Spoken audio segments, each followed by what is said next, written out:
Every business decision begins with a basic calculation.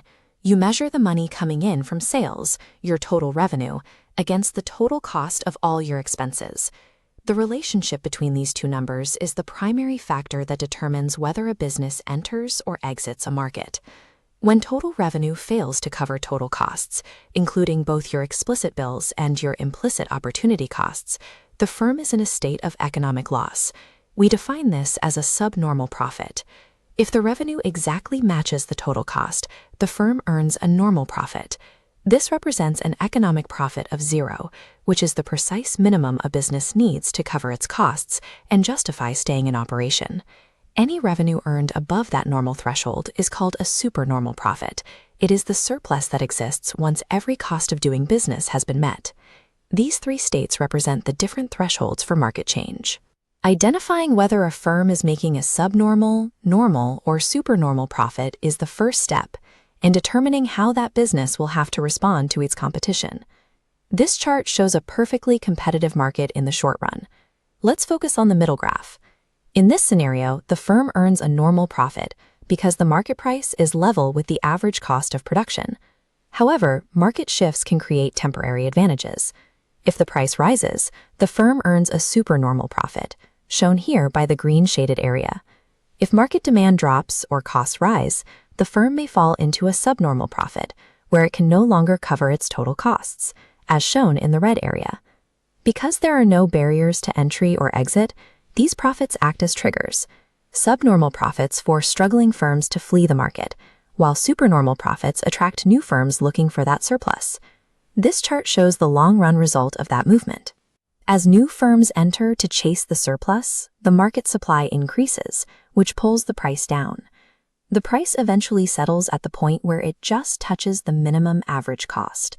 Because firms are free to come and go, the constant shift in supply ensures that perfectly competitive markets always return to a state of strictly normal profit in the long run. A monopoly functions differently. This market is defined by a single supplier and extremely high barriers that prevent anyone else from entering. Being the sole provider allows a monopoly to consistently set prices higher than their average costs. This gap on the graph represents a supernormal profit that the firm can maintain. Even though that surplus would normally attract competitors, the high entry barriers keep them blocked.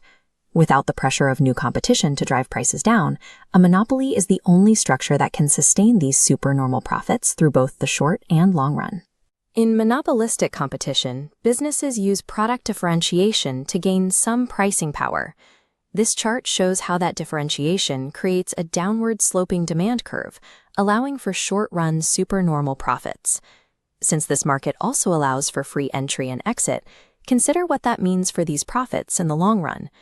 Successful firms quickly face new competitors offering similar products. This competition eats away at the original firm's market share until the surplus disappears, as seen here in the middle graph. While differentiation provides a temporary advantage, the lack of entry barriers eventually forces these firms back to a state of normal profit. To summarize the long-run outcomes, perfectly competitive firms earn a normal profit, monopolies can sustain a supernormal profit, and monopolistically competitive firms return to a normal profit. The core rule is simple. Supernormal profits are eroded by free entry and protected by barriers. You can see these rules at work in your own community. Look at the businesses in your neighborhood, from the local Kenke seller to the national power utility. For your project, classify these local businesses into the three market structures we've discussed. Use the level of competition they face to hypothesize whether they are likely earning subnormal, normal, or supernormal profits right now. Understanding these profit curves provides the framework for predicting which local businesses will be forced to adapt, which are likely to thrive, and which are most vulnerable to closing as market conditions change.